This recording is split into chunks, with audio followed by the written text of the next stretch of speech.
من شان تسبر حياتي جيت كل الطرق، باقي لي يرسل رسالة حلم أو يا نصيب. قد جيت للحظ والأحلام من كل شق، دقدقت داعيت راعيت بس ما من مجيب. مدري تأخرت ولا الحظ نفسه سبق، مهجور كالمنبر اللي مات فيها الخطيب. قولوا لحظي أنا ذا الحين كيف انطلق، مش عيب يرسم لي الأحلام بعدها يغيب. الناس ترقد وأنا راعي متى شاي يدق، كتب على أبسط الأحلام ما بش نصيب.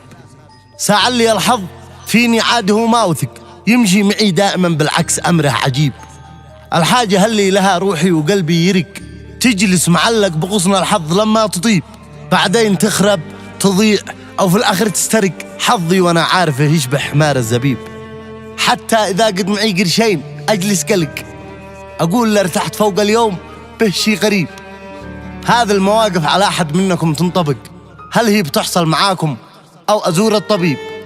عليك يا حظي المنحوس ما تستحق، ظنك في الناس في كل المواقف يخيب. مسكين من يشتري ورده وما قد عشق، تذبل بيده وهو بيصيح هل من حبيب. سبرت لمن لا شقا فيها ولا قد عرق، وتشقلبت بالذي كنا نسميه ذيب. حتى العمل والوظائف من سبق له سبق، بعض العلاقات أقوى من شهادة شكيب. والبعض لا به معه بدله ولا هو لبق، ويطلع شعرها البيضاء بوسط الحليب. والبعض يزداد حده كل ما يحترق، مثل السيوف كل ما زادوا عليها الشبيب.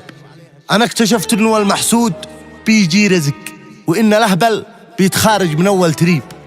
أرزاق ما هي على منفذ ولا الحق، اسعى وخليك مؤمن بالقدر والنصيب. من يعرف الله لا يأس ولا يستبق، عليك تدعي وهو حقا عليه يستجيب. إذا شعرت إنها ضاقت تماما أفق وتذكر الله لما قال إني قريب. سلامتكم.